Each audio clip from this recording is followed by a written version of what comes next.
So, Kevin, could you say the prayers in English? Certainly. I'll just say this is class 7 of course 11, the Bodhisattva's Way of Life, part 2. Here is the great earth, Filled with smell of incense, covered with a blanket of flowers, the great mountain, the 4 continents, wearing the jewel of the sun and moon. In my mind I make them the paradise of the Buddha, and offer it all to you. By this deed may every living being experience the pure world. Yanam Guru Ratnam Mandalakam. I go for refuge To the Buddha, the Dharma, and the Sangha, to achieve enlightenment. By the power of the goodness that I do, and your teaching and rest, may I reach Buddhahood for the sake of every living being. I go I go for refuge to the Buddha, the Dharma, and the Sangha, until I achieve enlightenment. By the power of the goodness that I do, and your teaching and rest, may I reach Buddhahood for the sake of every living being. I go for refuge to the Buddha, the Dharma, and the Sangha, until I achieve enlightenment. By the power of the goodness that I do, and your teaching and rest, may I reach Buddhahood for the sake of every living being.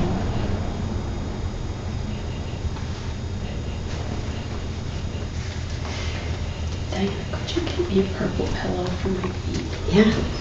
Cool floor? It's cold. It's cold. Are you warm enough?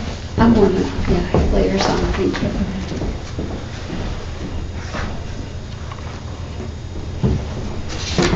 You just looked cold when you walked in with your coat on. Slip it under. Thanks. Thank you so much. Okay. If you want to exchange homework, if you have got somebody to exchange homework with, you're very good, Kevin. Thank you very much. Very good. Thank you. So, how'd the meditations go this week? You're doing the same one with a little tweaking to it, right? Pretty much. About anger. Anybody have any tales to tell about their meditations? No? Okay.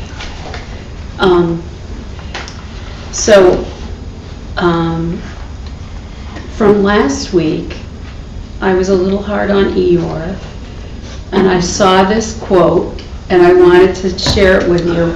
I saw it somehow this morning. I saw it, and this is a quote from Eeyore. If you find yourself missing something important, like a tail, always remember that it can take a lot of trying to find the right ending. So there's joyful effort for you. Not so joyful with him, a lot of effort, but we can put the joyful into his effort. So we're more than midway through class 11, course 11, and so that makes us more than midway through the 3-part series on the Bodhisattva's Way of Life, which are class 10, 11, and 12. And again, the 3 courses go over the 6 perfections. So from here on out, we're going to be going over meditative concentration or meditation through this course. And then the entirety of course 12 is on wisdom. So that's a big subject, wisdom, emptiness. And I was listening to Lama Jesse teaching the class I took 3 years ago, and he went over this one Baroque question that he thought was the hardest one. I don't know if I agree with him on it, but I thought I'd just go over it because it has to do with the 6 perfections. And it's question number 68. And it's the question is, explain the reasoning behind the ordering of the 6 perfections. It's Does anybody have a kind of a feel for that? Why they go from giving to ethics to patience to joyful effort to meditation and then to wisdom?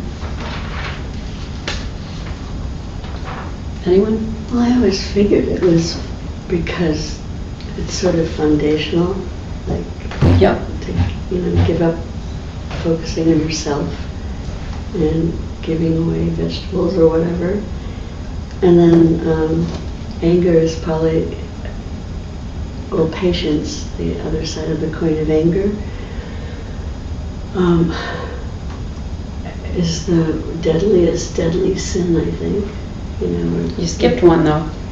Oh, ethics, right. You can't, you got to start a foundation in that as well. And so on. And so on. Well, let me give you what the answer is, because I thought it was interesting, and it's, I don't know, I'm trying to think of which course this question was asked in. I remember the question. Do you remember the question, but do you remember what class it was in? Bob, do you know what class it was in? No? Okay. Well, it goes like this. Giving, not being concerned with possessions and not having attachment to them is necessary for the perfection of giving and leads naturally into the perfection of ethical living. The perfection of an ethical life includes restraining oneself from negative actions, and this leads naturally into the perfection of patience. The perfection of patience involves the ability to bear great hardship for the Dharma, and this leads naturally into the perfection of joyful effort. The perfection of joyful effort involves making constant efforts day and night, which leads into single-pointed meditation. And the perfection of meditation involves reaching a point where the body and mind are well trained for meditation, which leads to the wisdom which realizes perfectly the true nature of all objects, which kind of indicates the direct perception of emptiness. So,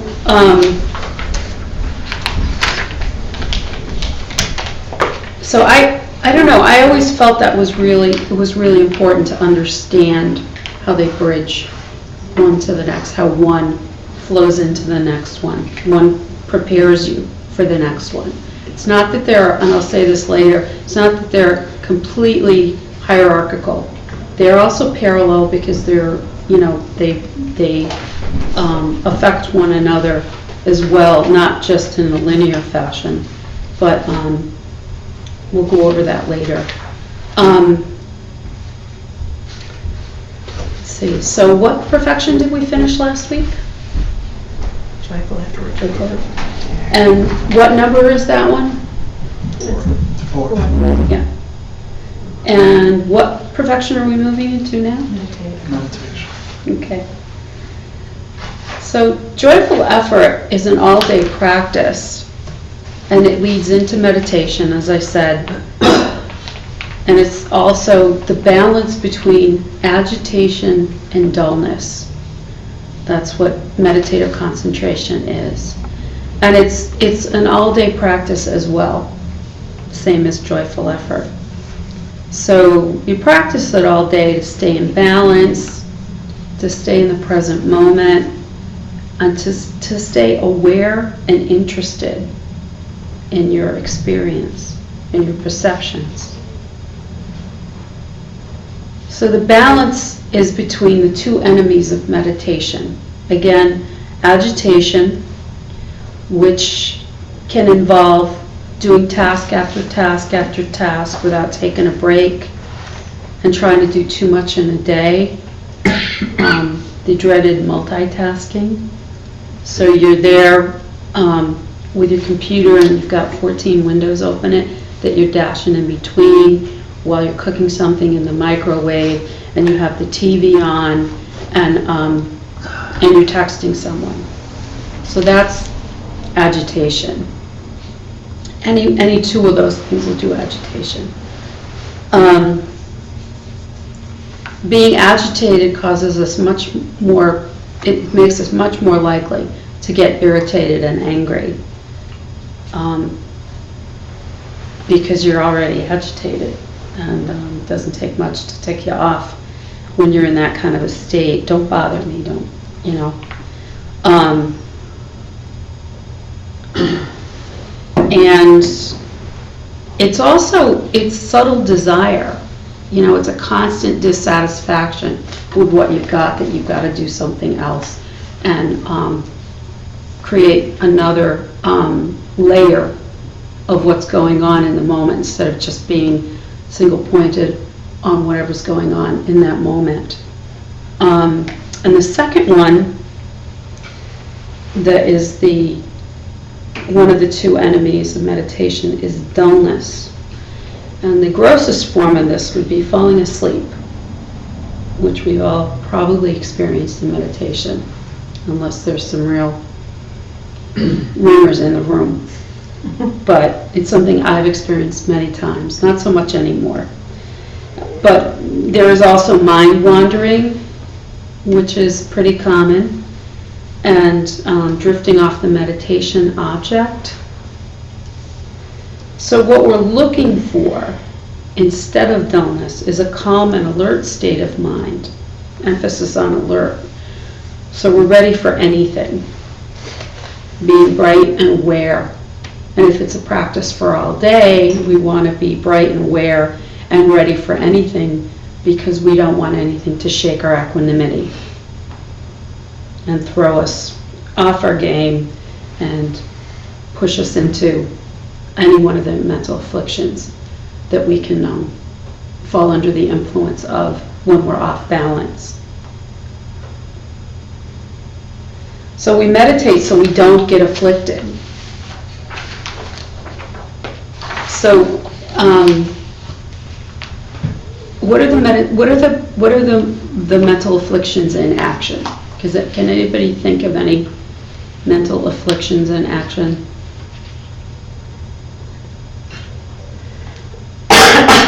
Losing your temper. Yelling at somebody in the car, having the urge to throttle someone, being ready to break a vow because you desire something, meeting anger with anger, any of these. So meditation will help us to keep our equanimity, married with joyful effort to help us not get afflicted in the face of others' afflictions. So don't get angry because someone else blows their top. And it's very easy to become angry when you're in the presence of anger, even if it's not directed toward you. You know, the term righteous anger. Lama Ruth did a whole thing on that, about how, you know, how could there be righteous anger, because anger is anger and can cause bad things to happen. And you know, it may indicate violence, and how could violence be righteous? So,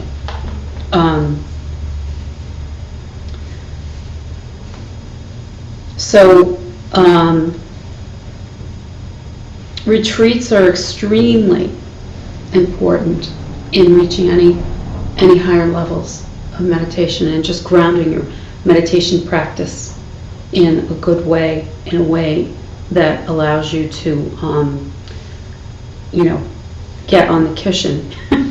Get on the cushion. And so a retreat is going to take away, which we'll talk about more later, but take away all the distractions so that you can focus on just getting to sit. So doing a day or two a month, or a weekend, and maybe a week or two a year is a good thing to aim for. And you can even do them at home quietly, just, you know, if you can, or if you have a family, maybe you can go borrow someone's house who is away and doesn't have a lot of pets to care for, and you can just set yourself up with food that you know is easily prepared, and just get into it. Just really get into it. bring some spiritual reading and things like that, so that you can take a break from the meditation at certain times, and but still stay focused on your practice in the spiritual life. You can even think about aiming towards doing like a month a year, something like that, as your practice progresses. Because to reach the higher levels, you do need longer periods of time to, there's different schools of thought, but in the Tibetan school, we're taught that we need longer retreats in order to reach the higher levels of meditation. This wasn't on.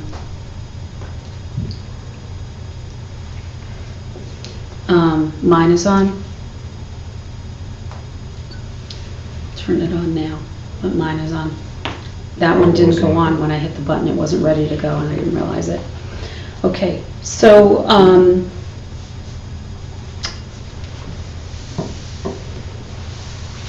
when you go into retreat, you can reach higher levels. You know, we'll go through the levels in a little bit, but you can maybe jump up a couple levels while you're in retreat, and you'll come back down, but at least you'll get a taste for what it's like to meditate on a slightly higher level, and that'll motivate you to want to get back there, to do more retreats, or to sit more for longer periods or something on your cushion at home, or your chair. I just call it the cushion just because that's what evokes it for me, or that's what it evokes for me. But I sit in a chair myself, so.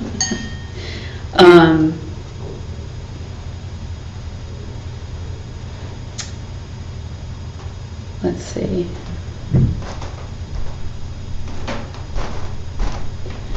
So with meditation, with a strong practice and equanimity, we can stay in our equanimity even during a time when we're exposed to or directly affected by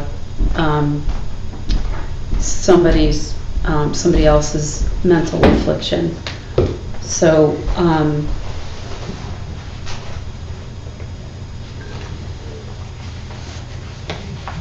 even if we're full on affected by it or subtly affected by it, the equanimity that we have reached in our meditation is a direct, I don't know what I want to use for a word, mollifying factor, or it's a direct factor in how much we suffer with someone else's affliction. And how is it that we help someone who's in the throes of a real mental affliction attack? Somebody who's very angry, or in some way very desirous of objects or a person or something like that.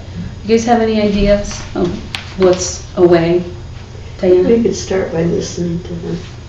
That's one way. And give them feedback, perhaps. Somebody who's screaming with anger, though. The screaming and anger at you, particularly if they're accusing you of something you didn't do, that's a tough one.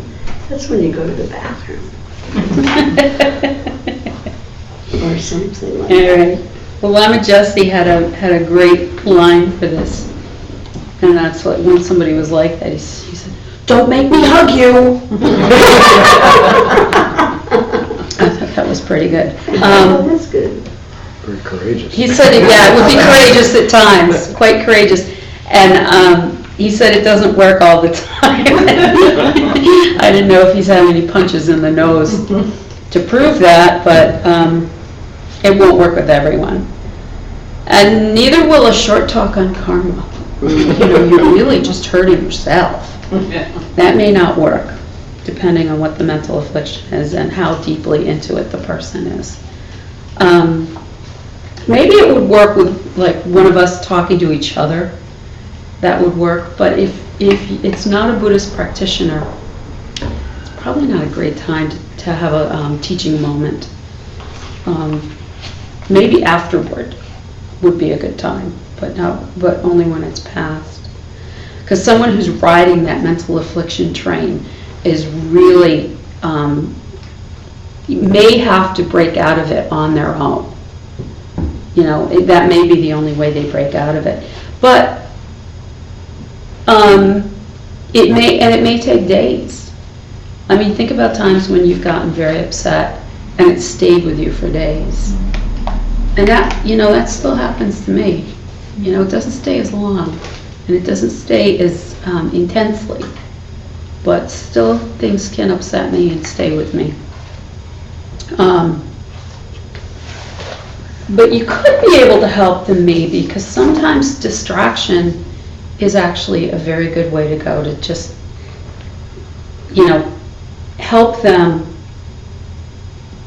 take away whatever is irritating them and creating the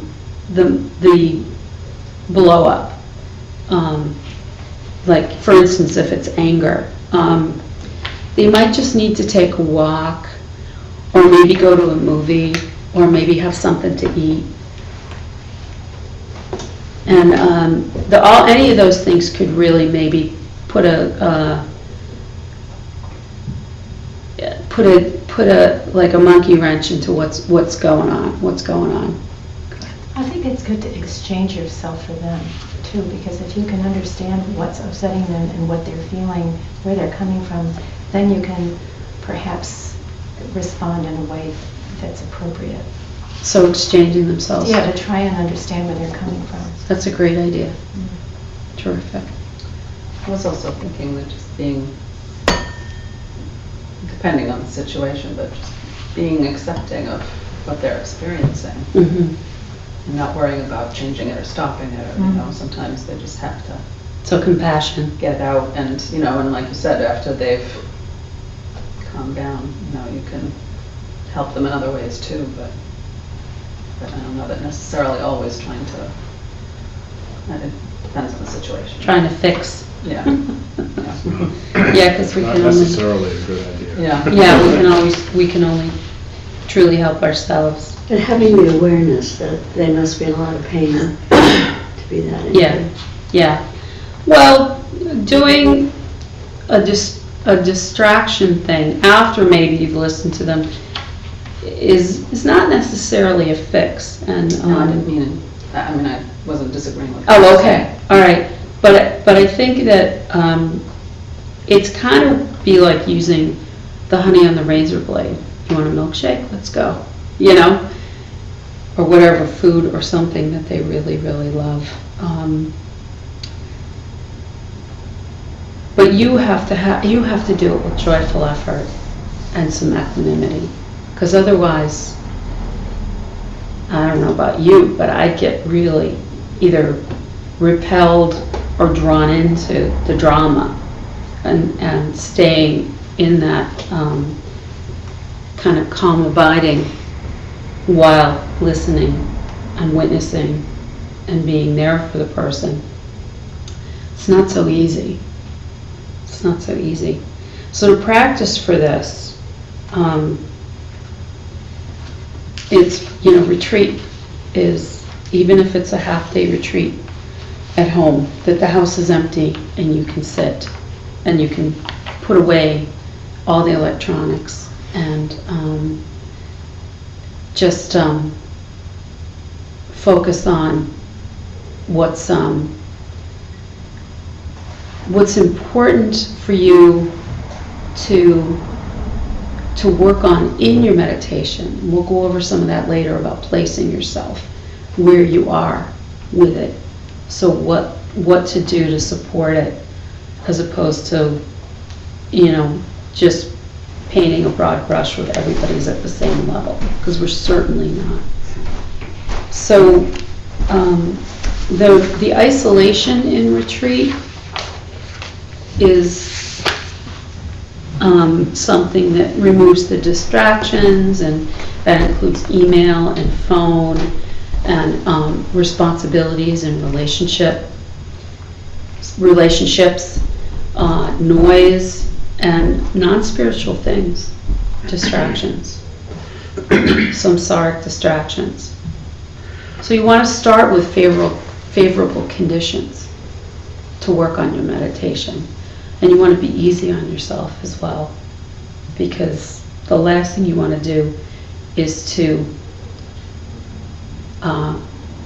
think that you can whip yourself into submission to sit, because that's not joyful effort, and that's not being compassionate with yourself. So you need to be gentle with yourself in your application of meditative concentration. So you need to let go of attachment in order to meditate very deeply. And in order to give up attachment, we need to give up our craving for the world, our ignorant desire as well as our ignorant aversion. So I want to go now to the reading on page 122.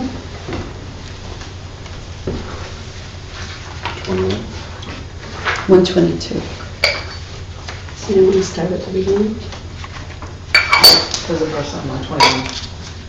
I'm at 121, yes, that's what I said. Thank you for catching that. Janet, you want to read? Thank you. Once you've developed your practice of effort in the way described above, then place your mind in single-pointedness.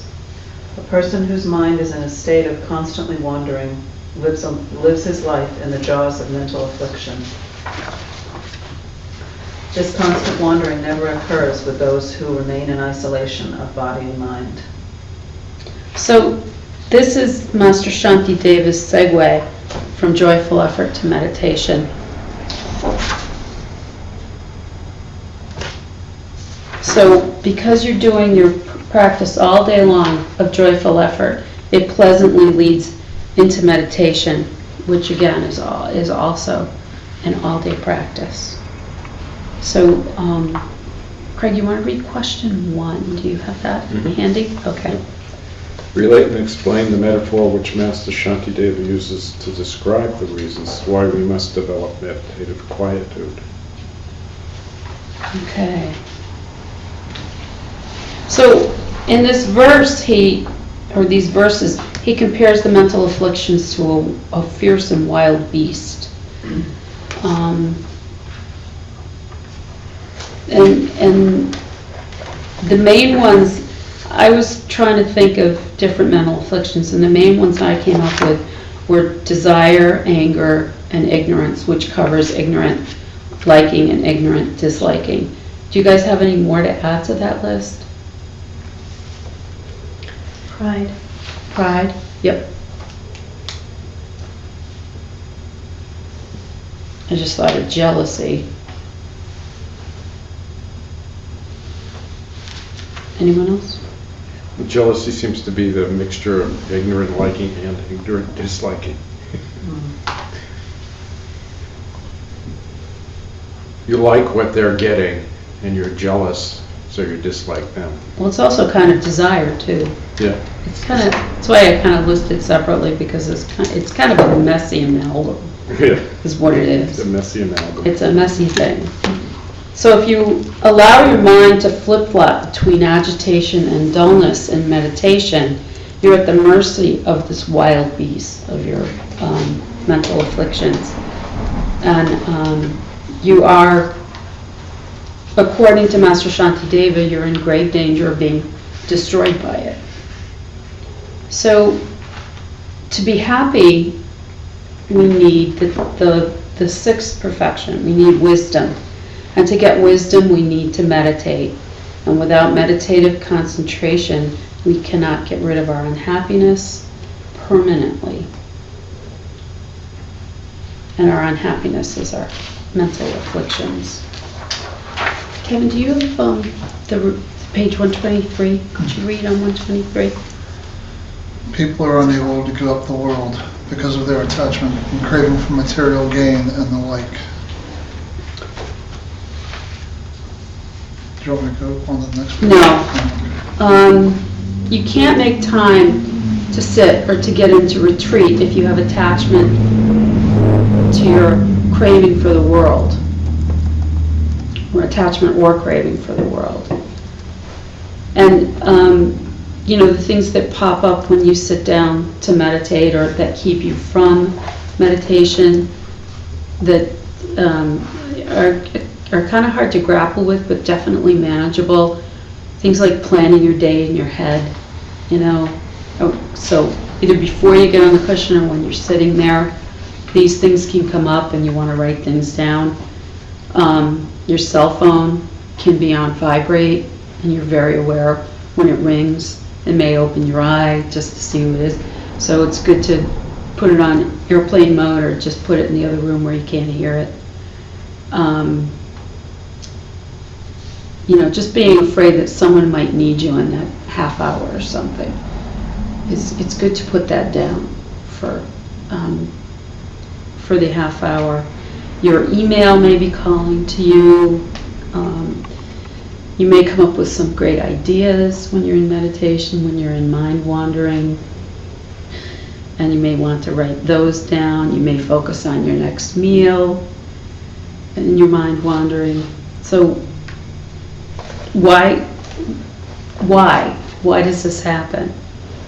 Gyaltsab J says in the commentary that people are unable to let go of the world because of their attachment to me, which doesn't exist, the me, capital M, capital E in quotes, an independent me and mine, existing unchangingly, inherently and independently. The belief that my actions don't matter. These are the things that are that keep us locked into samsara. Allowing desire to take over, but desire actually pushes things away. So the more we want something, the further it gets from us, or we get it and we lose it, or we get it and we can't, in future lives or later in life, we'll never be able to get it back again. So those are the samsaric displeasures that we have to look forward to by letting desire overwhelm us. And when you desire something, you've already got it in your mind, right? You're thinking about it. So why would you need to possess it as well? Because all we have is our projections that are in our mind. So why can't we just be satisfied thinking about an object or person without having to possess them? It's kind of an interesting thought.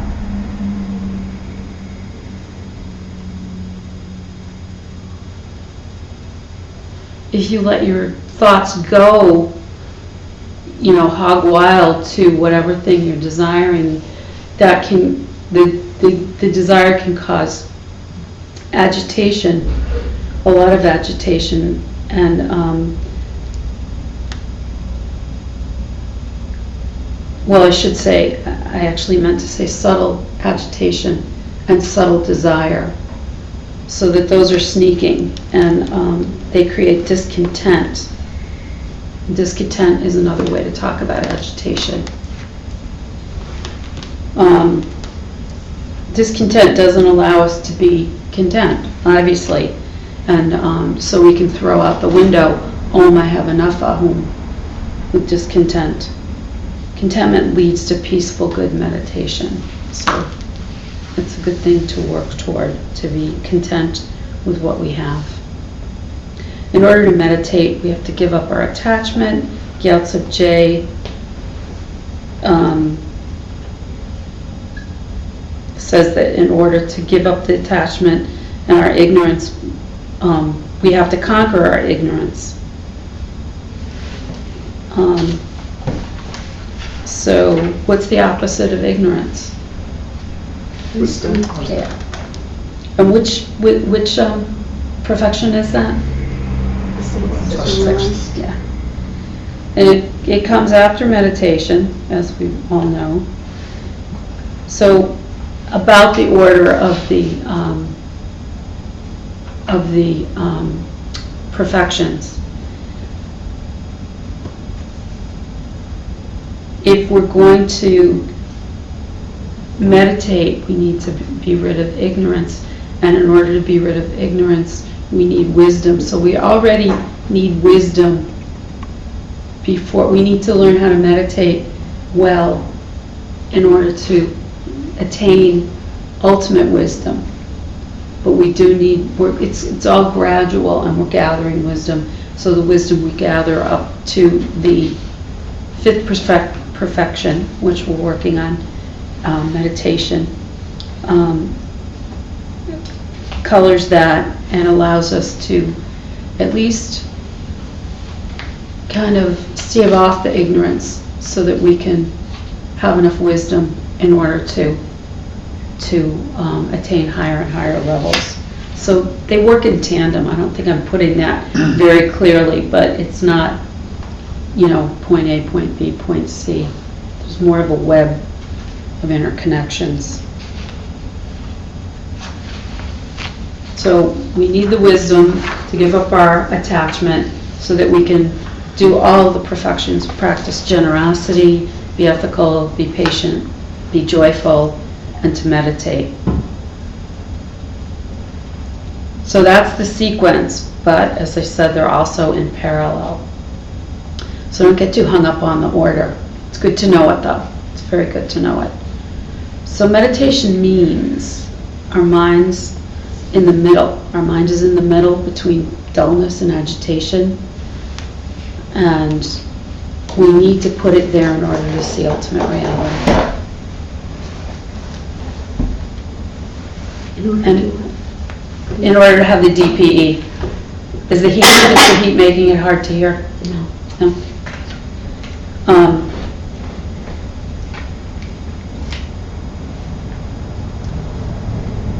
All our problems come from things that don't exist.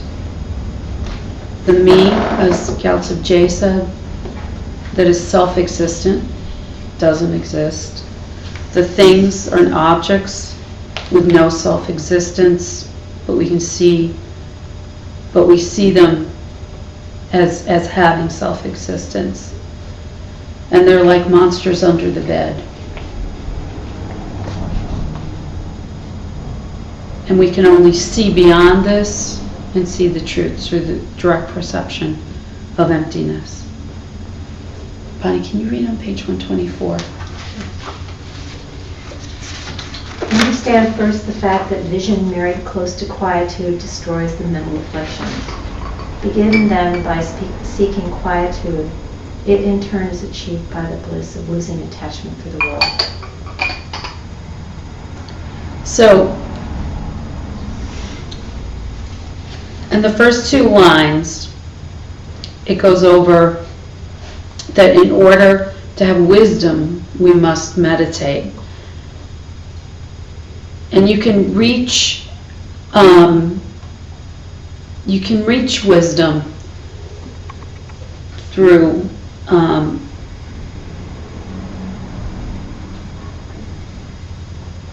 past life efforts, like accumulated karma. But it must be triggered by meditation that you do in this life.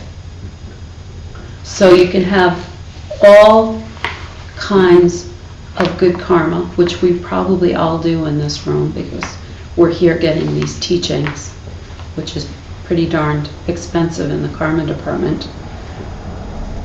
So we must have amassed plenty of good karma.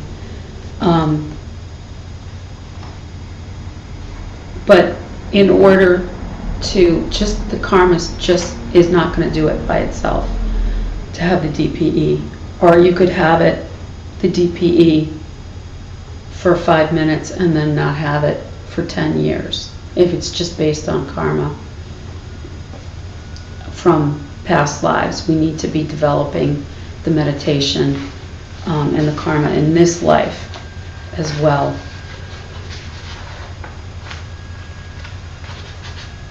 So we must learn to meditate to gain the wisdom.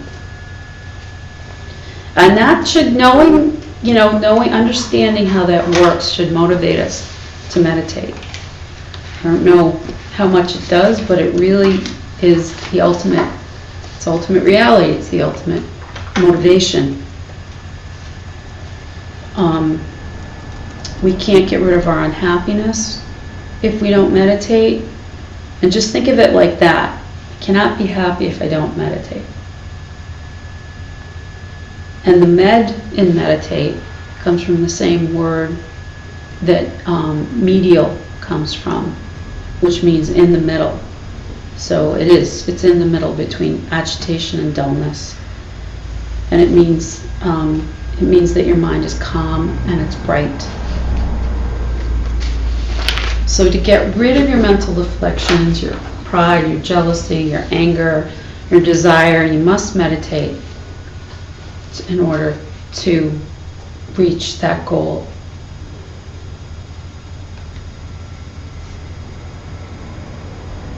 And the meditation works in the future for the goal of the direct perception of emptiness, but it also works in the moment to make us calm, to make us experience bliss eventually, and to make it, to have the quietude that you achieve in meditation. It's much easier to be compassionate. Much easier to be compassionate when you're not all agitated and concerned about yourself, and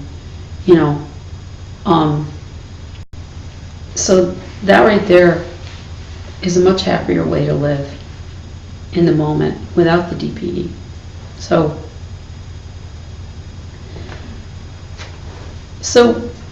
as far as the mental afflictions are concerned, Buddhism does not say that we're trying to tamp down the anger or stuff it. We're trying to throw it out like so much garbage. We're trying to just eradicate it and eliminate it. So Master Chuladasa, who some of you may know from the Light on Meditation retreat that he's done, he's doing the third one this year. He is from the Vipassana tradition, but he also studied the Mahayana tradition and has a doctorate and was a professor of neuroscience. So he's a pretty smart guy and an amazing meditator. Here he describes the purpose of meditation. Meditation produces many results, but the real purpose of meditation, as I see it, and we'll discuss it here, is to 1. Develop the mental skills and faculties necessary to achieve genuine insight and understand the true nature of reality and our individual existence. And 2, in the process of developing these skills, to discover something of the nature of the mind itself and the role of conscious awareness in our experience of that reality. So I can't speak highly enough about him and his techniques and his own presence. To be in the presence of a master is a beautiful thing. So that retreat is January 23rd through 31st, 2014. Registration is due. I know there's flyers and stuff out here, right? The registration is due by 11/11. So that's coming up in a couple of weeks. So, and that's, how many days is that? 8 days. 8 days, thank you.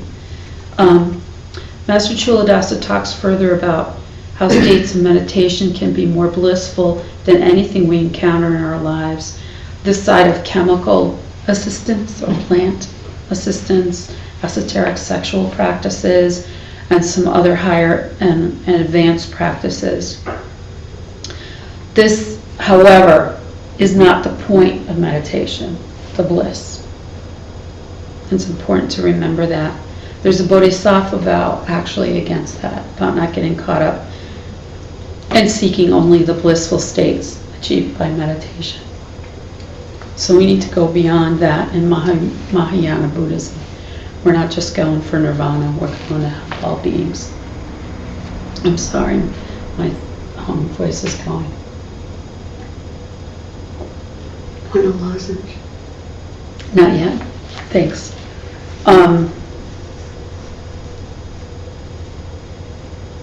So meditation is very difficult for you and you just can't get to the cushion or the chair or whatever you sit in. You want to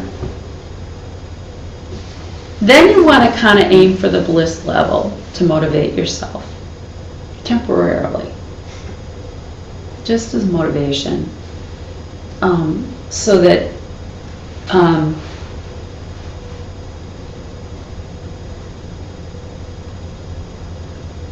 the desire for that will help you get on the path to really following the bodhicitta aim, which is to help all beings. But on the path to meditative concentration that leads to wisdom, ultimate wisdom, we need to use what we have in order to get ourselves there. So,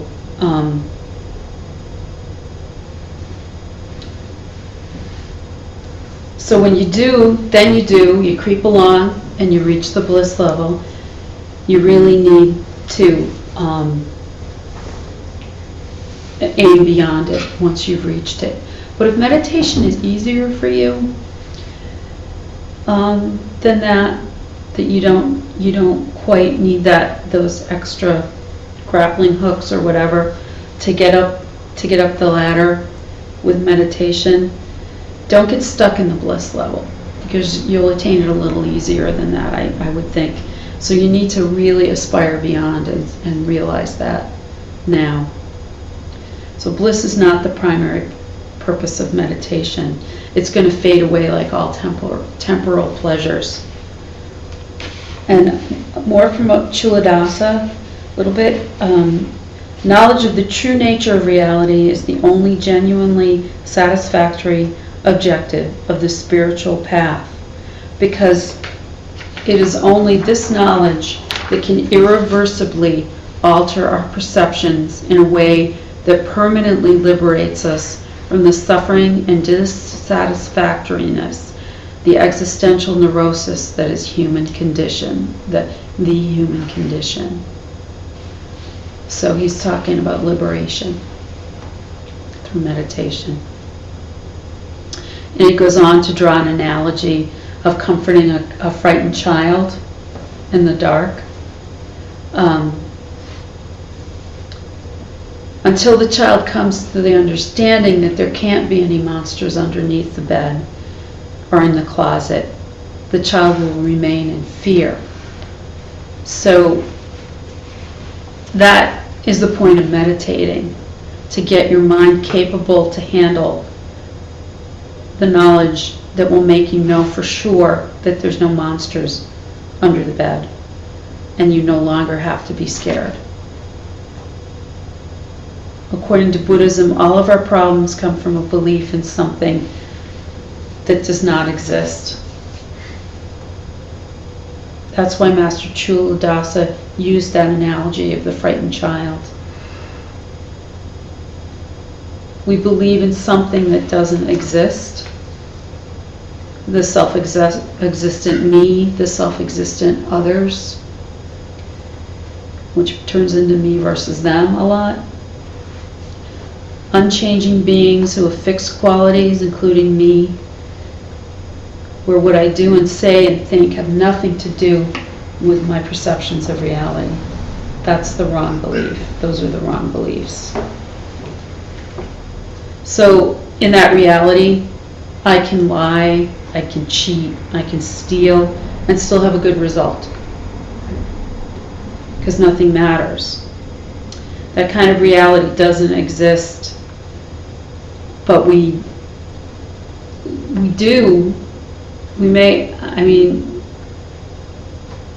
I'd say that I espouse that I don't believe it, but I think I still am, it's habituated in me.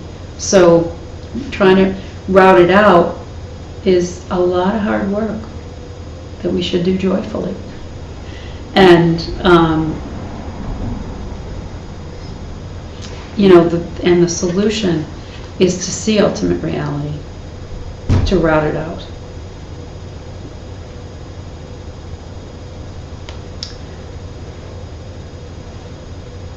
So, for instance, a lot of people believe that you can get money or save money by cheating on your taxes, but that's not where the money comes from. The money comes from some other good deed, like generosity, not from the cheating. And whatever's coming from the cheating is going to come down the road, and it's going to be the cause is going to be similar to the effect. So it's going to be a bad outcome that will come from the cheating. So we believe in monsters under the bed by analogy, and when we see emptiness directly, we understand that the stuff that we all thought existed, things that are self-existent and independent, as opposed to being empty and interdependent, we understand that of how things really exist, and that the self-existence does not exist.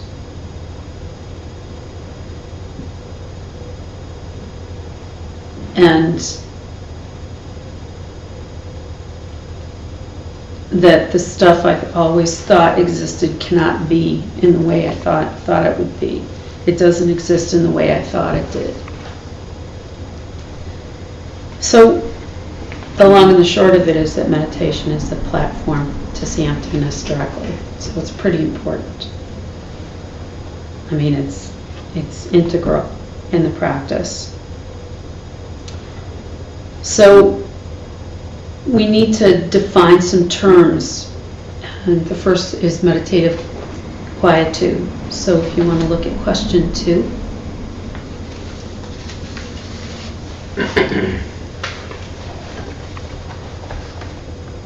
Kevin, you want to read that? Give a short, definitive description of meditative quietude, which is called shamatha in Sanskrit and Shnei in Tibetan. And it's shamatha in Sanskrit. That's how you pronounce it. Okay. Just so you know. So meditative quietude, this isn't in the notes, I don't believe, or in the reading. It might be in the notes. But meditative quietude is that single-mindedness that is imbued with the exceptional bliss of practiced ease.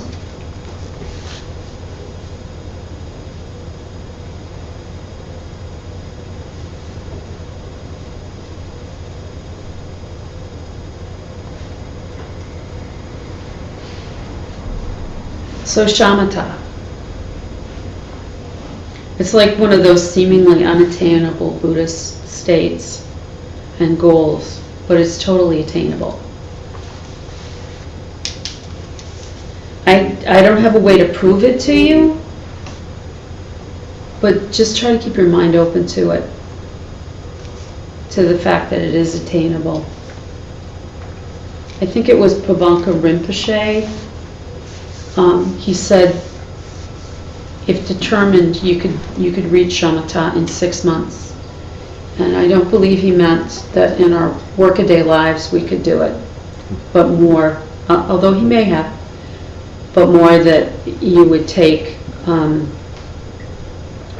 devote 6 months of your life to a shamatha retreat, and that you could do it in that way. So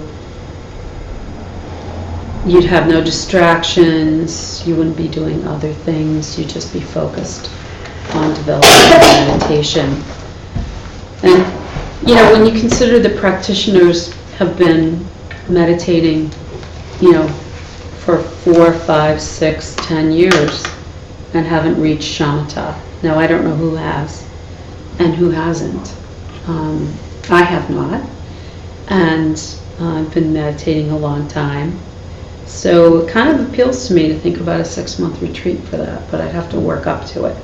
It's not something you go into after a 1-day retreat. Oh, I think I'll do 6 months. It doesn't work very well like that. So, but when you do think about it in the course of your life, you know, none of us are really kids here. 6 months is pretty short to devote. It take a lot to get there, to get oneself. Life is so complicated these days with mortgages and credit cards and, you know, and work responsibilities and, you know, the complications of trying to take a leave from work. So it would be, you know, it would be huge. I mean, I think about the people in the 3-year retreat, and they're almost done. It's a 3-year, 3-month, and 3-day retreat, and they're coming out April 3rd, I think. Yeah, already it's 3 years. Yeah. Amazing. Yeah. So, so anyway, you know, it's something to contemplate. And like I said before, you could read shamatha for 10 minutes on good karma from past lives and then not get there then for 10 years. But we're looking to master the techniques in order to get us there so that we can stay there and go there when we want to go there.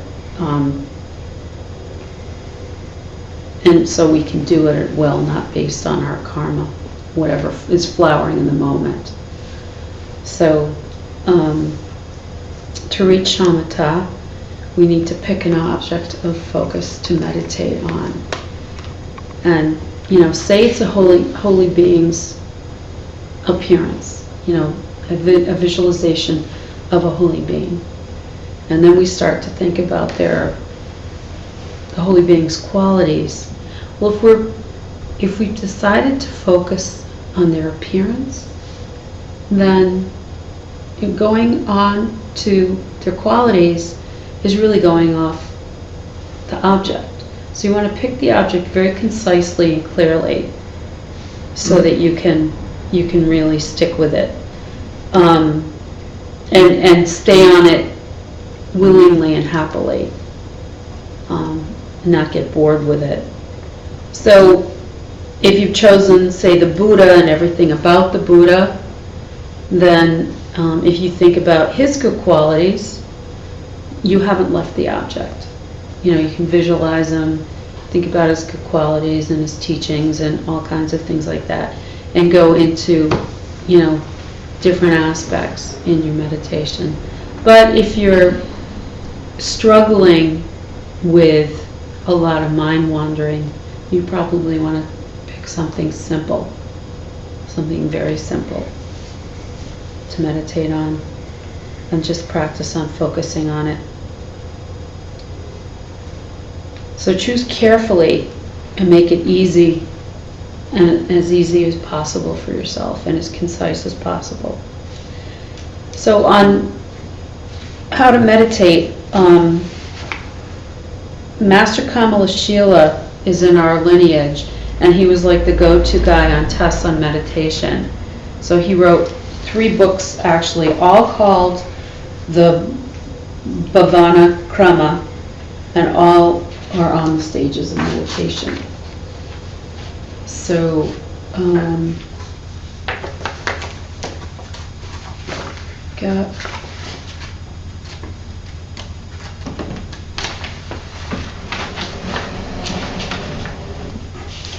Bob, do you want one?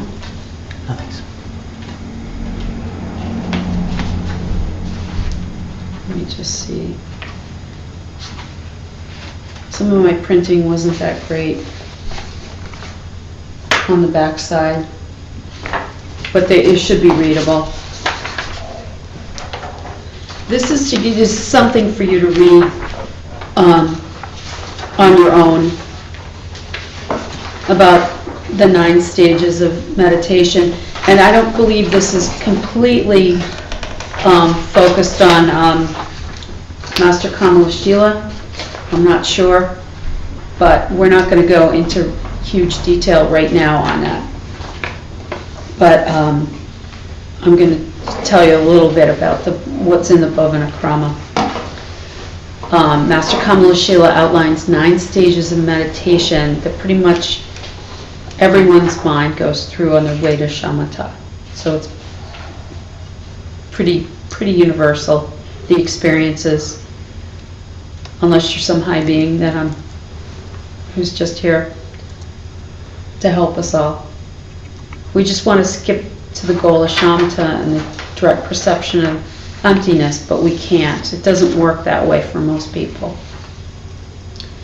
You don't go from 1st to 5th when you're driving a car. When you're shifting, you have to go through 1st to 2nd to 3rd to 4th to 5th. Usually, if you're a race car driver, and that would make you a high being. So learning about the stages helps us to figure out where we are in the stages and what practices we can adopt and techniques we can adopt that will help us at that stage. So that we can move on to the next stage. You can't skip from level 0 to level 9. I'm sorry. I would like to tell you that you could, but it doesn't work that way.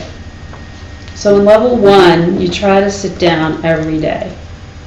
So that's the first level, is just putting your bum in the seat.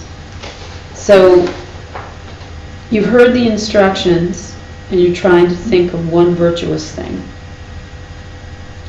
This is the hardest one to master, to get into the seated position every day. According to Master Chuladasa, it's the most difficult one. If you don't try, you won't get results. So, same with everything. If you don't try, nothing's going to happen. You have to actually sit and apply yourself. With joyful effort, of course. So, in levels 1 to 4, you're trying to keep your mind on the object and not to lose it completely. Background noise and interruptions are going to happen no matter where you are. Even if you're, in the backwoods, something's going to, an acorn's going to hit the window. There's going to be things that happen. If you sustain your awareness of the object even a little bit, even in the background, when you have an interruption, you're still on the object, you haven't left it, which is important to note.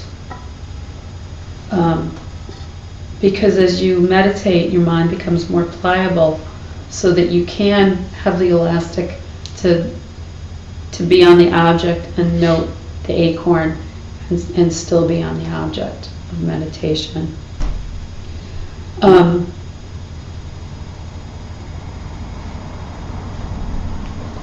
As long as you haven't lost it totally, the object. And if you find yourself off on a tangent, you'll at some point come back to the moment. And that's the time to celebrate. Do the happy dance, What we usually do is berate ourselves when that happens.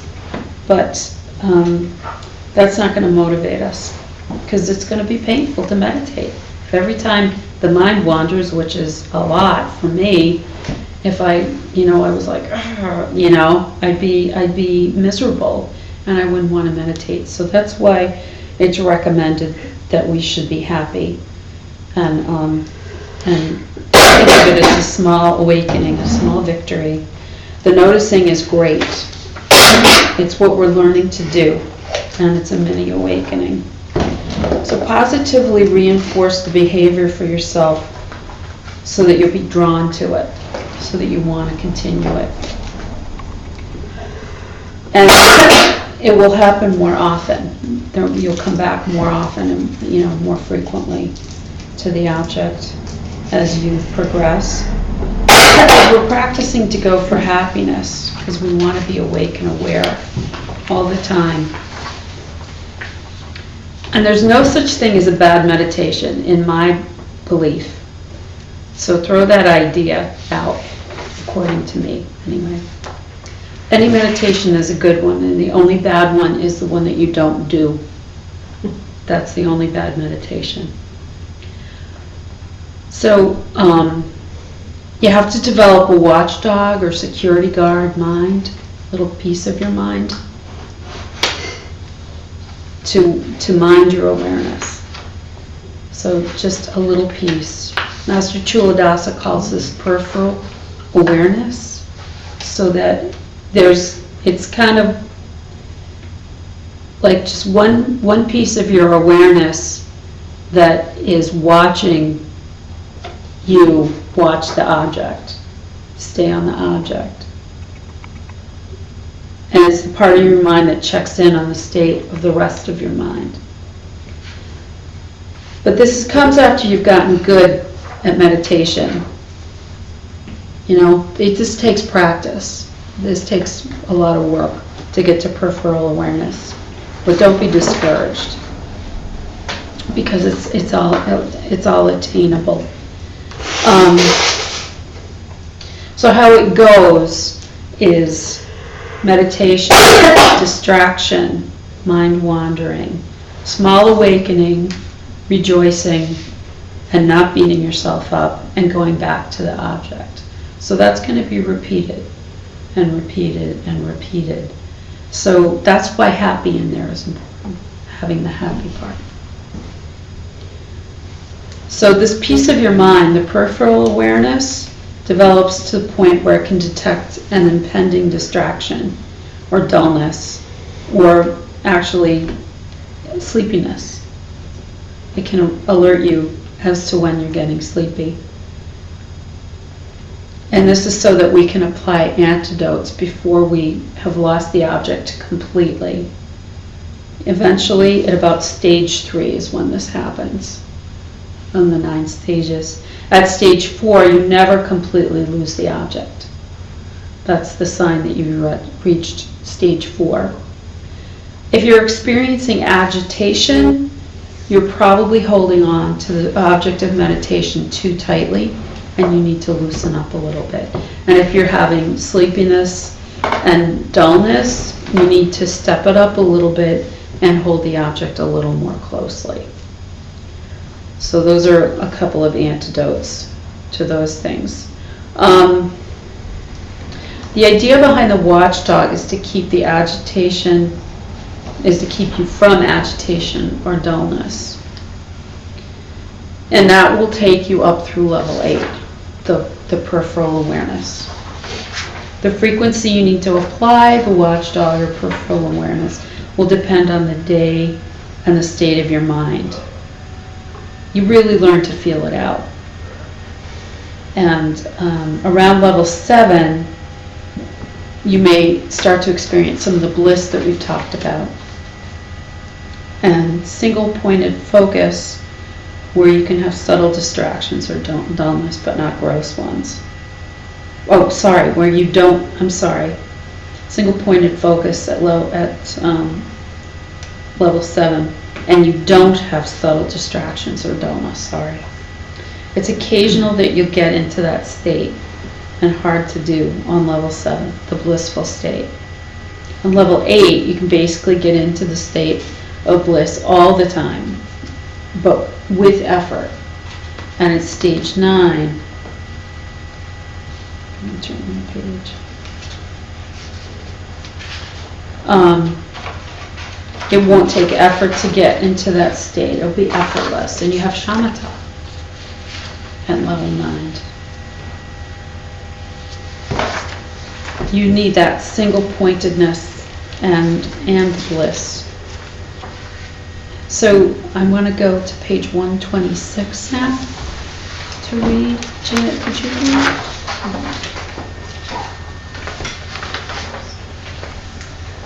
How is it that one so impermanent could ever feel such sheer attachment for other impermanent things? This will prevent you for 1,000 future lives from seeing anything beautiful at all. Go on to 128. Thank you. These fleeting friends and relatives can bring to destruction even the Dharma, that indestructible sphere. If I spend my time with children on my same level, then I will go with certainty to the lower realms. If being with them leads me down to a different level, then why is it that I choose to stay with children? Okay.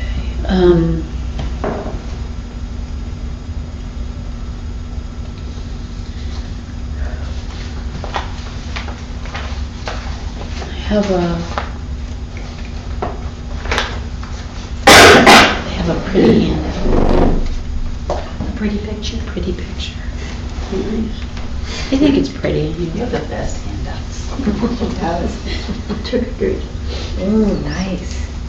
Yeah, this is the well, he goes to the 9 stages of shamatha, and then it goes beyond a little bit. I'll wait till you see it. And go over it. Thank you. Have you got an extra one for me? Oh, yeah, we do. Thank you. So much better in color. Yeah, beautiful. Yeah, I was trying to get the other one. I found it online, and it was just the same poor quality copy that I had. So I went looking a little further, and I found this one. And it's not quite high enough resolution, but it's okay. So does anybody know the story behind this? What this means? Once upon a time I did, let's see. 6 bends in the road are the 6 powers. 6 bends in the road are the 6 powers, being what? The perfections? No, there's 6 powers of meditation. Oh, okay, I don't know what those are.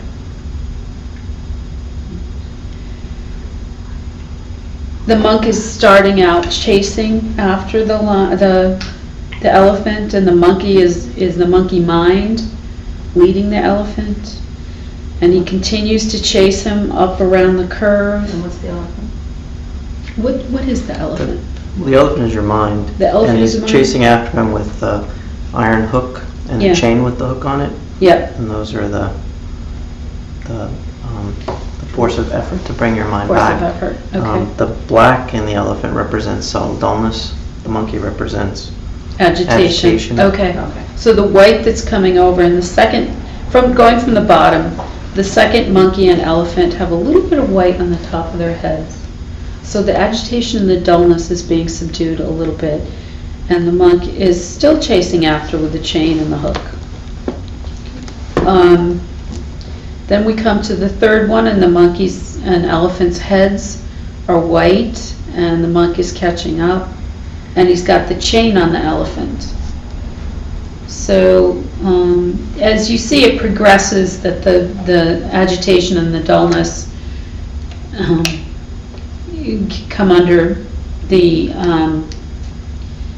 control of the monk, and he ends up in front of them. What is the bunny that ends up on? Do you see, Bob? Yeah, there's a couple of different definitions for it. Some will say that it's a kind of distraction. And this one doesn't have the monkey in the tree. It's over to the left. Oh yeah, the monkey, that's being distracted to sort of virtuous objects that aren't your meditation object. Okay. Like the little monk that runs up to the abbot and says, "Oh, he's a new guy," and he says, "The Buddha came to me in meditation," and he says, "Well, good, go back and get on your cushion, and if you're lucky, you won't come back." And the fire that disappears as you go. Represents the amount of effort that you have to work to expend in energy, and then that gets smaller, and you don't have to work so hard. And then at level 9, it's effortless. And level 9, as far as I counted here, was where he's sitting Right. under the little hut or whatever it is, and the elephant is curled up next to him, and I don't see where the monkey is. I guess the monkey's curled up in front of the. Well, it's gone by then. The monkey's just gone. Okay. Yeah, some of the drawings, there's different drawings. One of them, he turns around and he puts his hand out and says to the monkey, "Stop." Yeah, it's right there at the last corner on the right. Oh, yeah. He's putting his hand out. And the monkey's all pink. Right. Or is that's the distraction monkey though? No, Yeah, Is it? he's cured. He's overcome distractions. agitation. Okay. And then what are the levels beyond the hut? Well, technically, level 9 is not shamatha in this description. Is that right? Yeah. Okay. You have to, So is this shamatha? um, Because that's Buddhahood, less right? than, yeah, different ones. The level shamatha would be the effortless bliss of of physical and mental bliss added to level 9, which is effortless attention to your object. Okay. So it's beyond level 9. It's kind of like, you learn the 9 levels of meditation. To get to shamatha, it's actually 9 plus.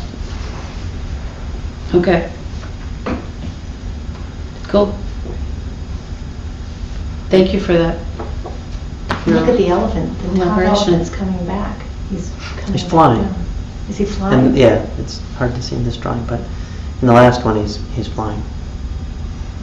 He's riding the elephant and flying. Is there significance to the fact that he's coming back the other way?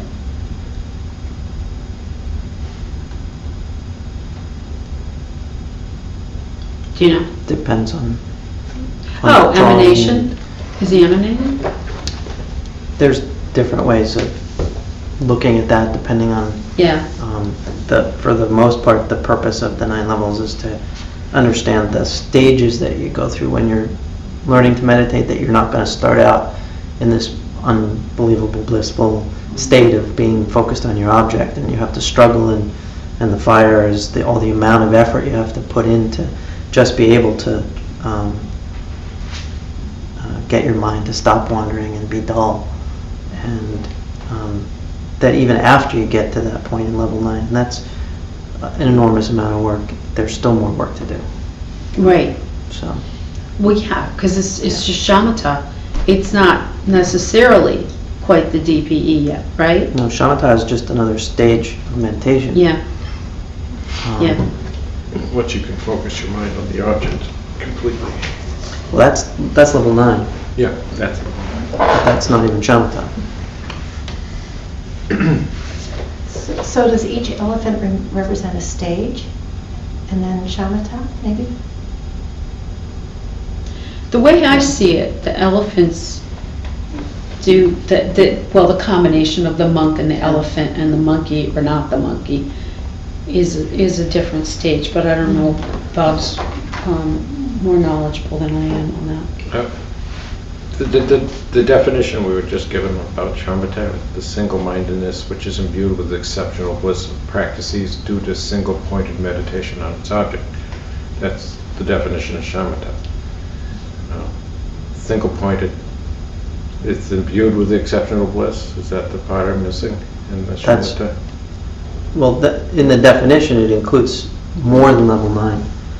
Uh-huh. So the effortless single-pointedness is level 9. The effortless Single-pointedness. single-pointedness, but imbued with the exceptional bliss is the beyond the 9. And there's more detail to it than that. You have to unpack that term, which is what makes it shamatha.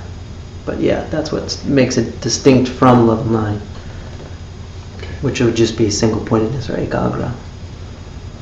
That happens without any effort. You see the guy just sitting there he's just relaxing in the cave. With the elephant, he doesn't have to put any effort. There's no fire, no flames, no distractions, no dullness, no agitation. That's level 9. There is a bit of fire up to the right of the last elephant. Yeah, well, I don't know. More effort. Takes a little more effort when you get there. Well, yeah, that's not that effort. Well, he's also carrying a flame. Yeah. Like, Sort of, Andrew's it's tree the with a flaming flame. sort of wisdom Yeah. at that point. Yeah. Yeah. So,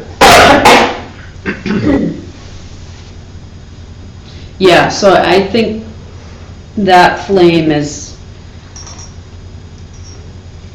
probably symbolic of another kind of effort or another kind of, well, it actually is like the sword of wisdom. He's holding it in his hand. yeah. So, Well, no, the flame that's up behind him, though. I was Oh. talking about that.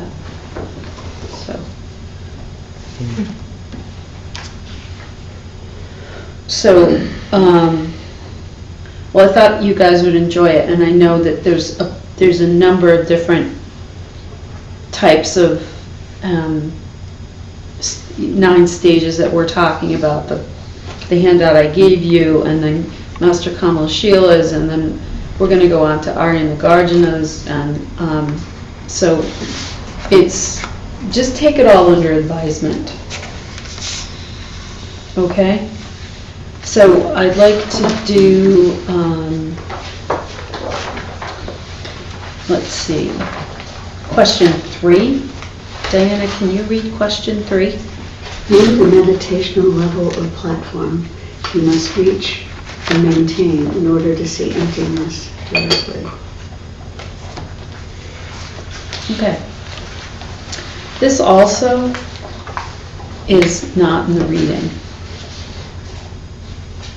I don't believe. Couldn't find it. Couldn't find it. So,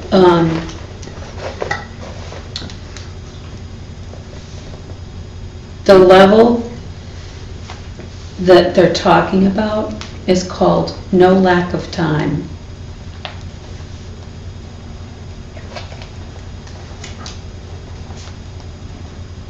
And in Tibetan, it's Michokme.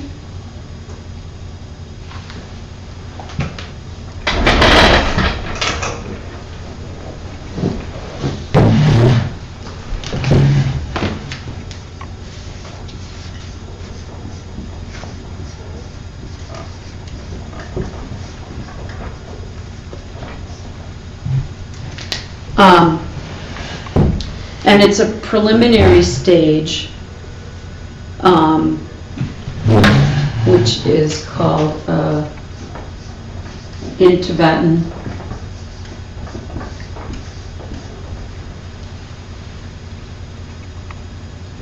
Nirdok, or Nirdok, I'm not sure how it's pronounced. Within the first concentration level, preliminary stage within the first concentration level, which the first concentration level is Santan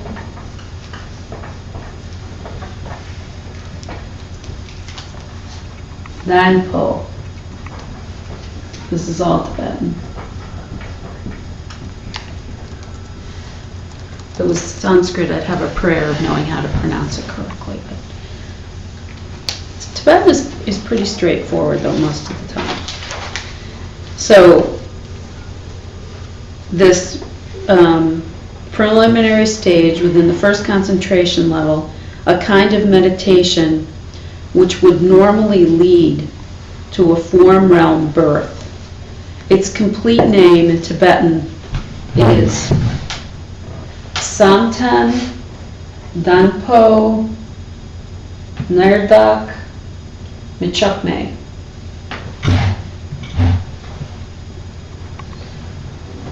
So meanwhile, here in the desire realm, we're all here because of our karma. We're all the beings, me and you, we're all attached to things, especially food and sex. But there's another realm called the form realm, and the beings there have to let go of their gross, actually they've let go of their gross desires and attachments to things like food and sex. But they still have desire for reaching the next level in meditation, the next higher level of meditation from the one they're on. So they're still attached. And that's something we have to look out for too, is the attachment to the meditation level we're on and getting to the next one. So in the form realm,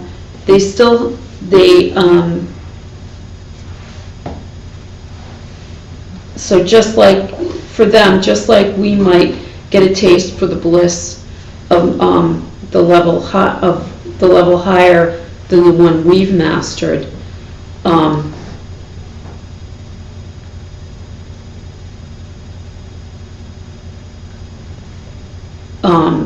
their desire for the next level is quite the same for our desire for food and sex. So don't get hooked. on meditation in that way. It's important. It's a great tool, but it's not for your it's not for satisfaction. It's for attainment and for wisdom. Although there is some satisfaction that we get from meditation and happiness.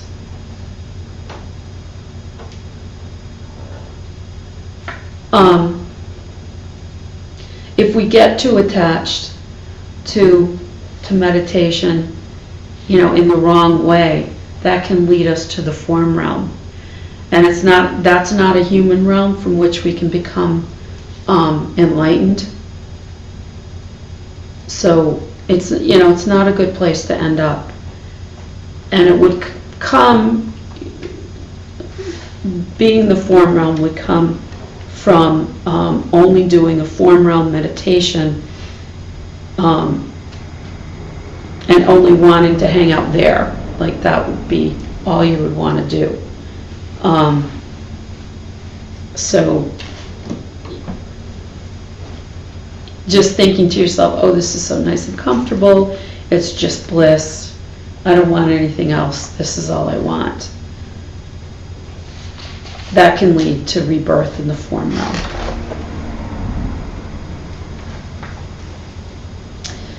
And you don't end up there because you were making bad deeds or having bad thoughts or things like that, because all you were doing was meditating.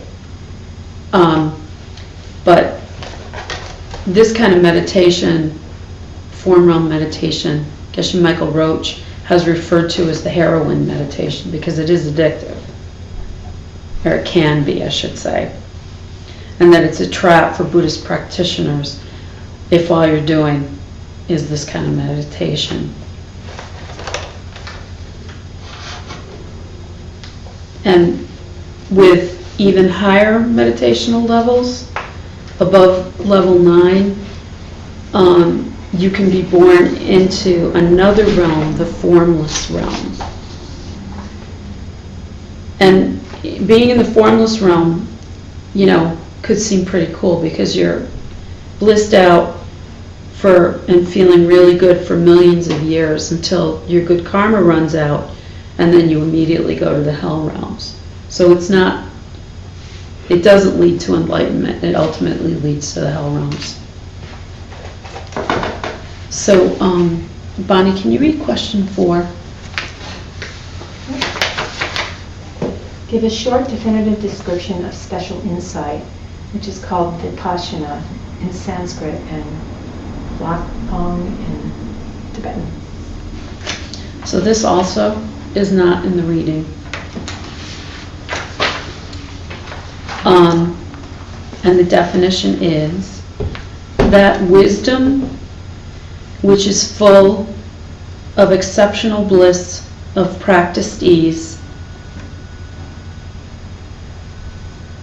and that's of the exceptional bliss of practiced ease, by power of the analysis of its object,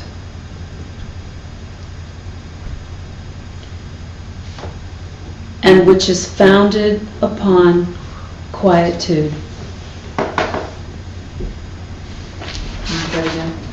Sure.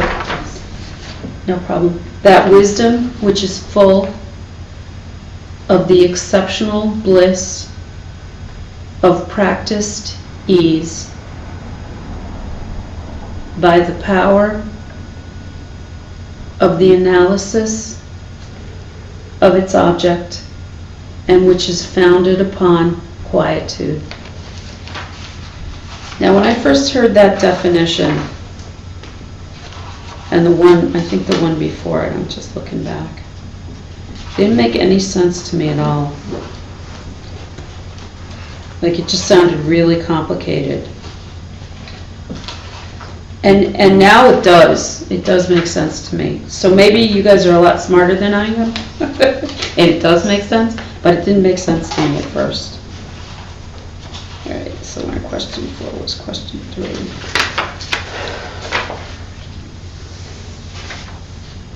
Question 2. Yeah, it's question 2, yep. So that's what we're trying to get, is this state. Wisdom founded upon being a really good meditator.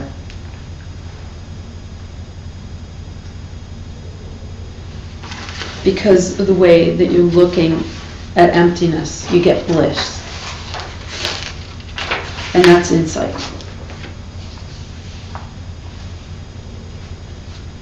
So Craig, can you go to page 130 and read the verse?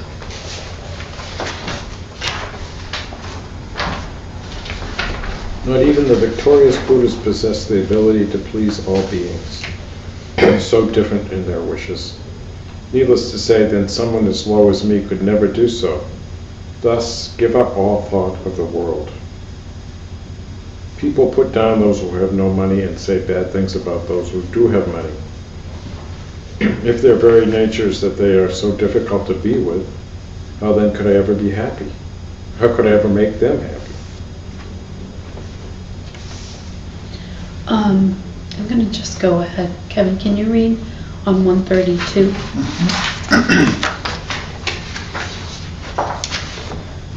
When you live in the forest, neither the wild animals, no birds, no trees even say something unpleasant. May there come a day when I may stay living together with these new friends, so very easy to live with. May I come to live in a cave somewhere, or in some abandoned temple, or else at the foot of a forest tree. May the day never come that I look back at all. May I reach a place where I have finished with every attachment. May I one day live on land that no one thinks is something they own, by nature open and wide. May I stay there living free to do whatever I please and totally free of feelings of attachment. I think these are so beautiful. And the verses, they're like a prayer that Master Shanti Davis suggests we should make in order to reinforce our desire to give up samsaric attachment to this world. I just think it's beautiful. It's something like you might want to print out and put it where you can see it. Refrigerator bag. Something like that. Something like that. I think it's lovely. So question 5, Bonnie, could you read that? List the causes for attachment to the world and attitudes which works against the development of meditative quietude. So the ones that were given, there's 2 of them. There's inward and outward. And inwardly, the attitude is caused inwardly by a craving focused upon oneself, which comes because you grasp to a quote-unquote me and quote-unquote mine, which exists independently.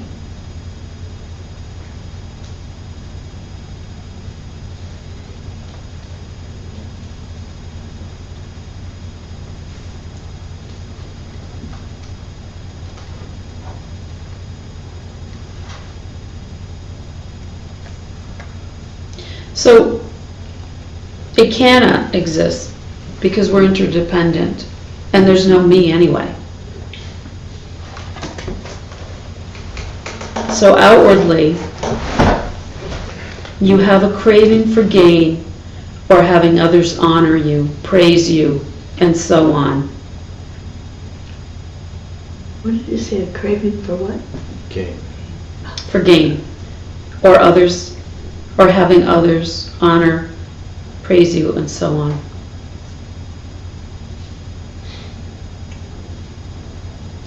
So samsarically speaking, ultimately all the things that you crave will disappoint you and cause you suffering. So,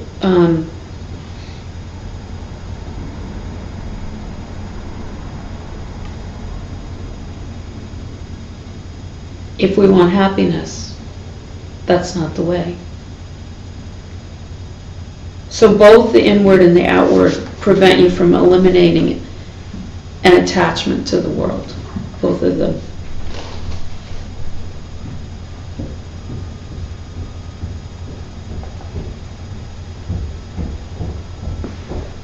So those verses again suggest we should make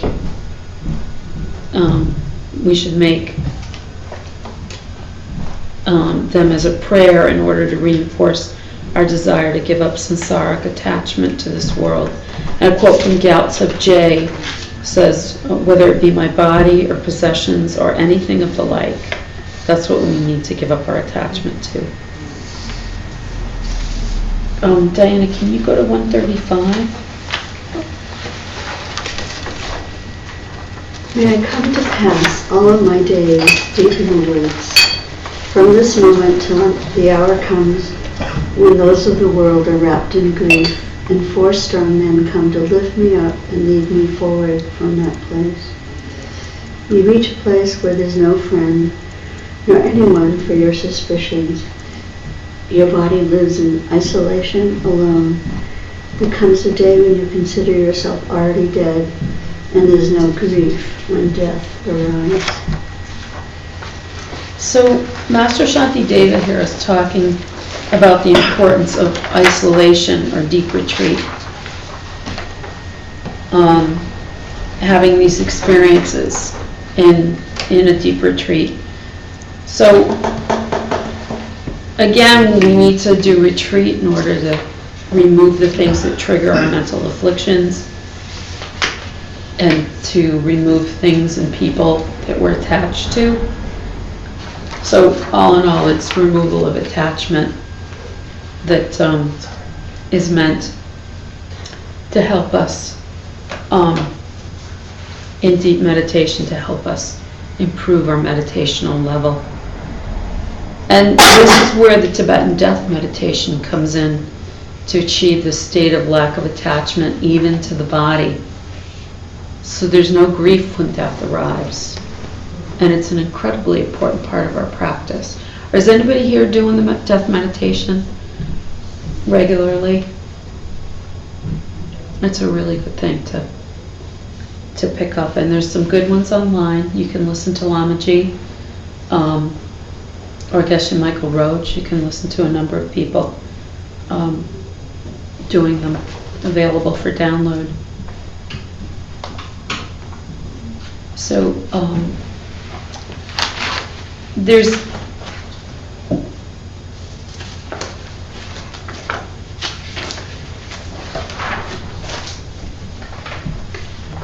on obstacles to meditation. I wanted to give you some that Jesse gave me in class that are according to Master Kamala Shila, but this is separate from what's on question 6.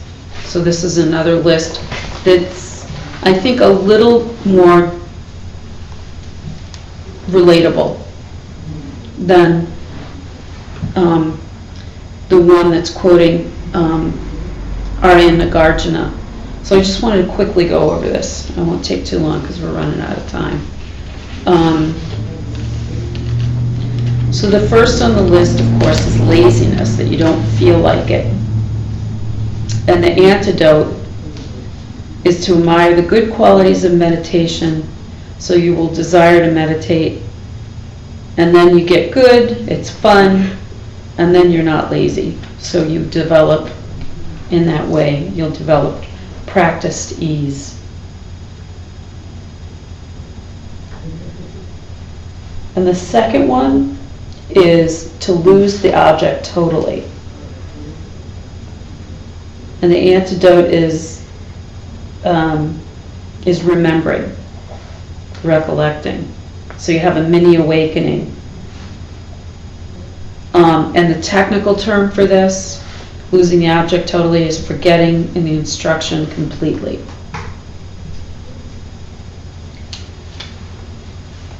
The third one is agitation and dullness. And the antidote that he gave is the watchdog mind, peripheral awareness. Develop and notice developing and noticing what's going on, watchfulness. And number 4 is not taking action when you should.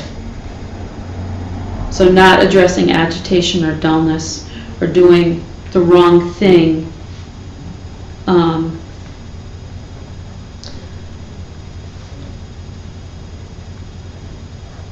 Well, it's not addressing agitation or dullness, I'll leave it at that.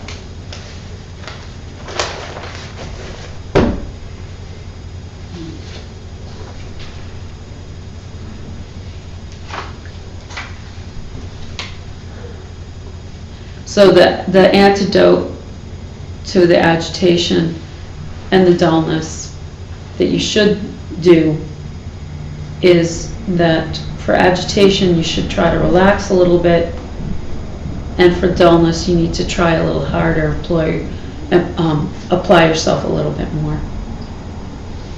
And the 5th one is taking action when none is necessary. So correcting when there's no problem. And the antidote is simple: take no action.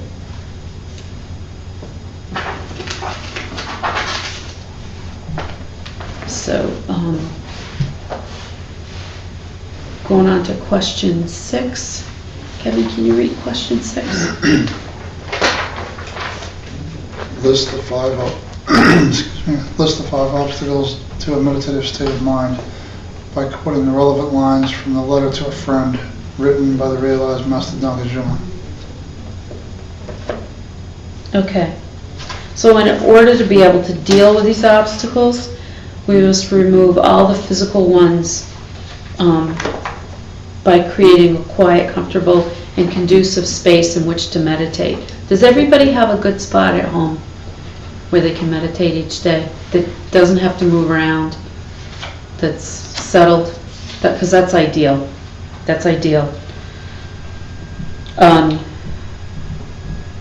So according to Arya Nagarjuna, the 5 obstacles to meditation are number 1, restless desire and missing a person or thing.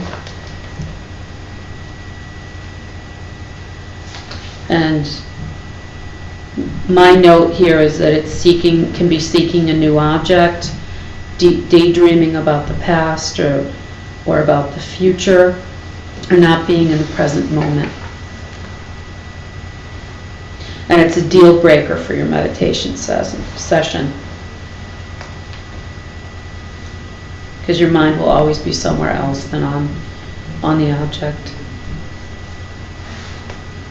And the second one is feelings of malice, which in my words is wanting someone else to be harmed in any way, and that's breaking a bodhisattva vow. There's a bodhisattva vow for that. Third one is drowsiness and dullness. So sleepiness or not being able to think clearly. Lamaji always says, get a good night's sleep. This can be kind of the first one to beat out of Nagarjuna's group. Laziness is, probably the most important. Drowsiness and dullness, which you could kind of, it's different from laziness, but sleepiness is the kind of the, for a lot of people, it's the first thing that sets in when they sit down to meditate. I've talked to many people who would sit down to meditate for a long time, and all they would do is fall asleep every time. They keep sitting down, but they keep falling asleep. So it does pass. And so does the World Series. Pass, so we can get to bed earlier. True. Okay. Just go to bed. Well, I am. The whole time I'm reading it. The fourth one is attraction to sense objects. So wanting sensory stimulus for its own sake. Like the Red Sox. Yeah, like the Red Sox. And it's different from restless desire because it's more about sensory experience than, thoughts. The fifth one is Unresolved Doubts. And by this he means lazy doubt, not asking questions that you may have about Buddhist teachings or Buddhist scriptures or your vows or so on. And this includes, the practice that we're given to put things on the shelf if we don't understand them. This includes not taking them back down ever, like just leaving them there and forgetting about them. That falls under the category of unresolved doubts, because it's something that you may have doubted and you just are too lazy to bother looking at them and spending the time thinking about it. Janet, can you read on 137? Men and women lovers first make their propositions to get the thing they want, and so too for this thing avoid no evil deed, nor any loss of their own reputation. Engage in even actions which are dangerous for them, exhausting their mental wealth as well. Think of those objects you hold in your arms to find your feelings of ecstasy. These very same things are nothing more than simple skeletons. Why do you pass up traveling on to nirvana, choosing instead to crave and believe in a thing which is helpless, a thing which has never possessed any nature of being itself? At the beginning you strive to raise it up, and even should you reveal it, she looks demurely to the ground. Go though in advance to where the faces are wrapped in cloth, regardless of whether someone looks or not. Why is it now you turn and flee when a vulture comes and reveals to you that very same thing? The lovely face that stands right now exposed to your sight, the object of the afflictions of your mind. So, Master Shantideva is talking about the attachments that keep us from meditating or meditating well. He's hitting the high points about what distracts us, and one of them is people's bodies. So, they can be pretty distracting at times, don't you think? Craig, can you read question 7?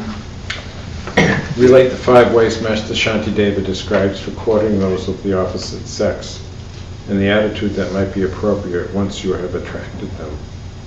All right, this is a fun list. I remember this. You don't remember this? Never, ever. No, it wasn't in the introductory course. Yeah. There's 5 of them, and the first one is to beg them to have a relationship with you. The second one is to avoid no bad deed in seeking to attract them. Say that again? Avoid no bad deed. Is that a double? Yeah, it is. It means You'll do anything. you'll do anything. Avoid no loss of reputation in seeking them.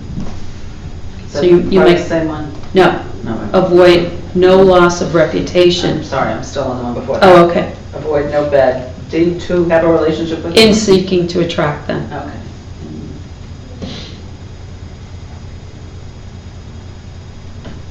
Okay, I'm sorry, and then number 3. Avoid no loss of reputation in seeking them. So really make yourself a clown.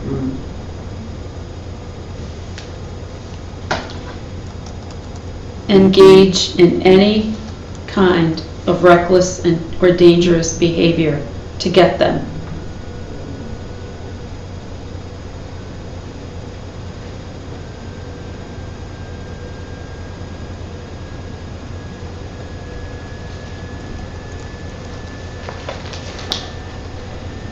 And the last one is use up all your money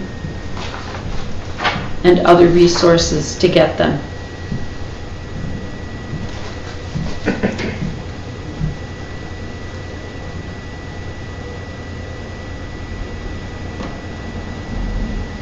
And then the proper attitude.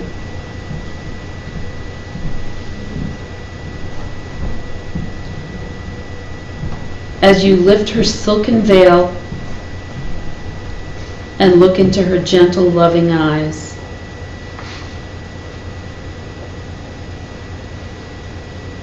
think of how this same face is going to lie rotting under a death shroud.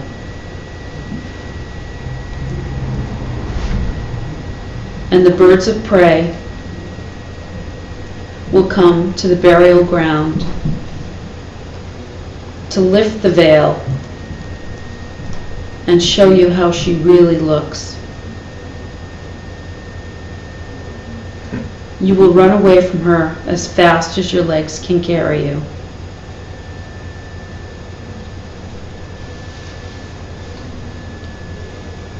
Bob. Now, the way the question is answered, it says, relate the 5 ways Master Shanti Deva describes for courting those of the opposite sex, and the attitude that might be appropriate once you have attracted them.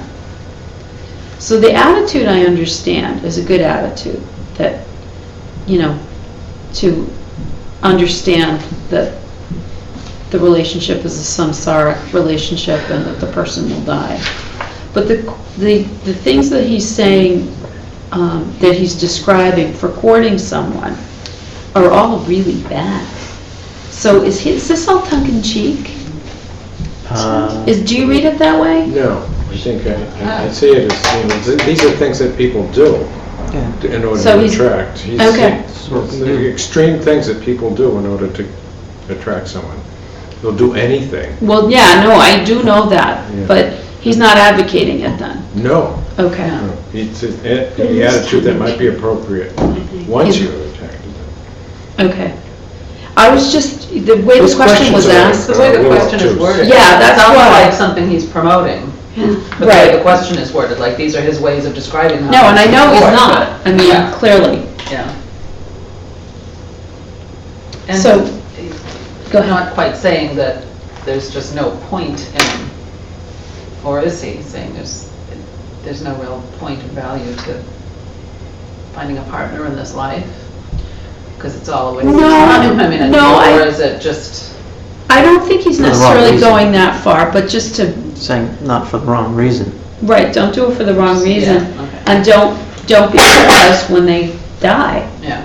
you know? Old, Like, wrinkly. Don't do it for just mere the attraction. whole of these classes are telling us, death is coming, don't be surprised, Surprise. you know?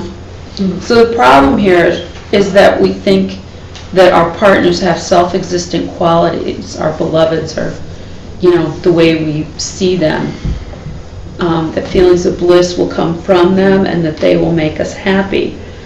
And we don't always see this way because we don't always interact with them as though they're bliss-producing and making us happy.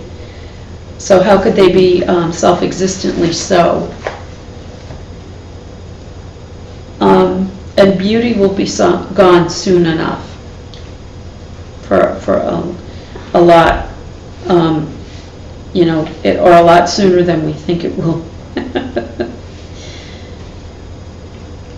The bliss and happiness comes from us and our projections onto the person. And the projections are driven by our karma, PFPK, past projections forced by past karma. And according to conventional reality, the honeymoon part just wears off, the romance period. But this is wrong, because it's because of our weak karma that the romance that it turns into something not so beautiful. It's our weak, good karma, but weak karma that cannot sustain the positive perception of the relationship. And we can do the work beforehand to put the powerful karma into place by serving others, especially serving the lonely. Is one way that they say that you can find a partner. And during the relationship, we can sustain the good karma by serving them as our home lama, as our partner, as well as serving other people. So according to Buddhism, it's totally possible to have the relationship sustainable and not going through the samsaric sufferings and disappointments. So I think it's time. So I think I'll finish next week. I've got, well, only one homework question, I guess, to do, but I'll finish next week. So.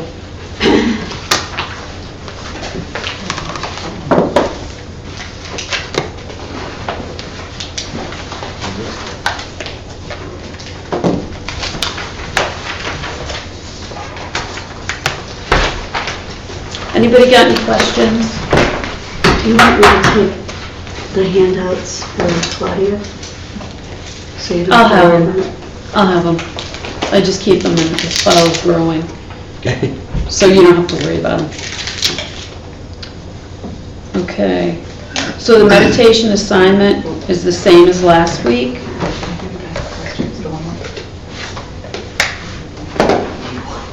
And I'm also asking you to think about, contemplate on the fact that most people don't even worry about where their problems come from, ultimately, and how lucky we are that we have people that have had the realizations, that are speaking to us and have taught us and have carried on that tradition so that we can learn how to become enlightened. I have a dedication, and this has to do with gratitude. Let us rise up and be thankful, for if we didn't learn a lot today, at least we learned a little. And if we didn't learn a little, at least we didn't get sick. And if we got sick, at least we didn't die. So let us be thankful. It's the Buddha. Really? It's kind of sweet. Kind of like, doesn't matter how miserable your day was, still be thankful. It reminds me of a children's work that I forget what it was called, but fortunately, this happened. Unfortunately, you pages. Kevin, you want to do the part?